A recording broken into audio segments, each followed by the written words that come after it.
Hello, Bald Eagle Wrestling fans. This is Assistant Coach Nate Carr Jr. The Rise is in full swing. This is this week's Matttown Wrap-Up.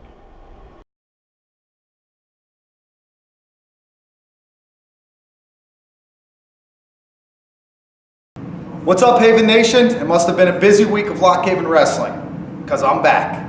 I'm Doug Spatafore with head coach Scott Moore, and we're going to get right to it. It's a busy week. It started on Thursday with Edinboro. Scott, it was a tough match. Overall, we finished the week 1-2, but the week was much more than that. Thursday night, we welcomed State College in Bellefonte, junior high and senior high. Tell me about that and how important it is to bring the local community to our wrestling matches. Yeah, it was a great opportunity to expose the local programs, middle school and high school, to college, Division I college wrestling. A lot of local draws, a lot of local talent in the gym, and a big crowd showed up for that match, and a great competition between Bellefonte State College, and then followed up by a great match between Lock Haven and Edinboro. Obviously, Edinboro, always atop the EWL, showed up, very competitive, and tough match. Guys wrestled well, and really led into a great weekend. Guys continue to strive and work hard, and that was a great way to get the weekend started, and it's certainly a busy one, Doug. And despite the loss to Edinboro on Thursday night, it certainly set the tone for a great weekend. Let's quickly talk about Friday night. We had the annual gun raffle and game feed along with the LHU baseball team.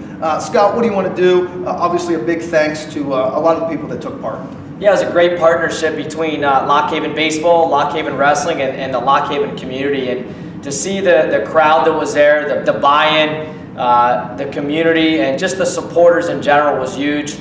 Special shout out to our sponsors, some big ones locally, and Ron Bose, the Lovitz, Sons of Italy, Fraternal Order of Eagles, some of the local businesses and personnel that really helped that event become successful. And it's something that started the 9th annual Wild Game Feed, and I tell you what, that was the place to be Friday night, and guys had a lot of fun, a lot of excitement around both programs, but just in general with Lock Haven Athletics and the community getting involved and partnering up for this event. Absolutely. What an event it was. Hard to believe it's been 9 years.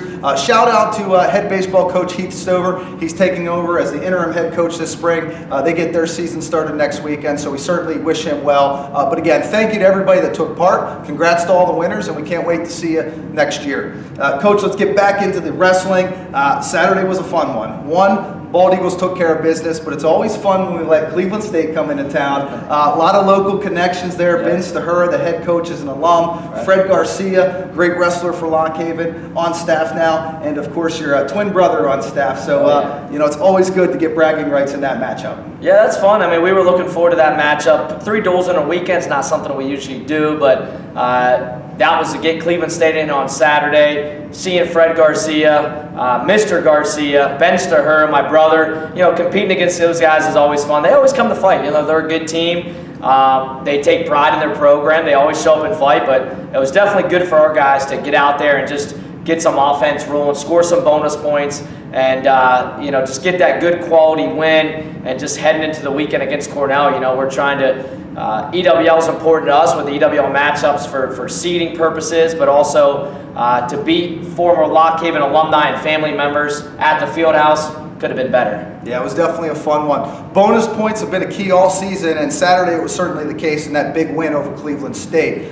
Coach, let's fast forward to yesterday. Cornell, ranked 10th in the country, they come into Thomas Fieldhouse. The match comes down to the very final bout, 20-18, a loss, but it was much more than that. I think it's very clear to everybody in attendance, the House of Noise is back. I mean, shout out to the crowd all season. Thomas Fieldhouse for every home duel was absolutely rocking. Yesterday was no different, and they were treated to once again some aggressive wrestling by the Bald Eagles. To anybody in attendance, it was clear we were there to wrestle. We went out to compete. We won the takedown battle.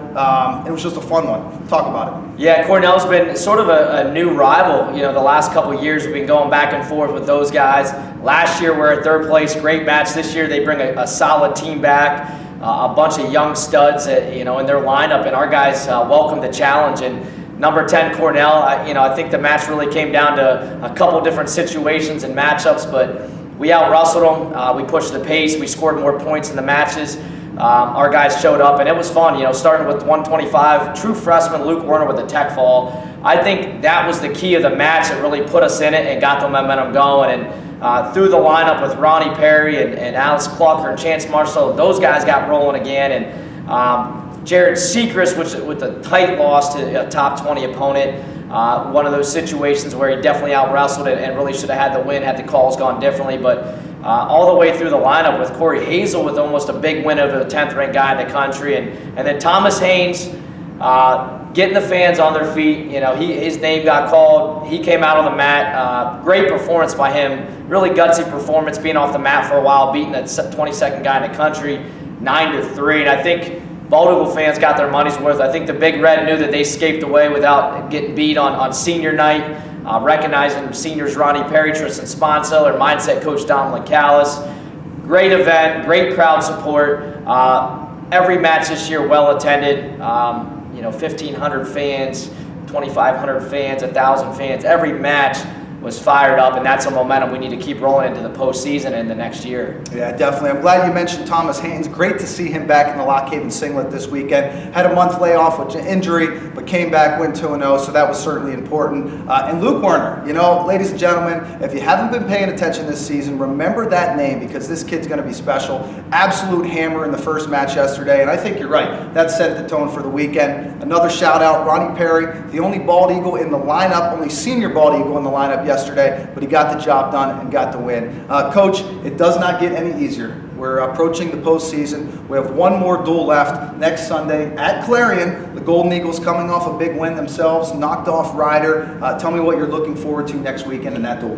Well, we've seen those guys throughout tournaments. We saw them at PSACs. They're a tough, much improved team over the last couple of years. So it's really going to come down to close decisions. Their guys are good at keeping it close and staying in the match. We got to separate ourselves. We got to score bonus points, and we got to expect from 125 all the way through heavyweight we can win each match, and it's going to be a good match. We're looking forward to it, finishing the season strong with a good EWL matchup and certainly a win to really motivate these guys into the postseason and try to capture our first EWL title since 1997. Absolutely. Coach, great to be here with you this week. Can't wait for next week. Just like the fire, the wrestling action's heating up. So we'll talk to you next week.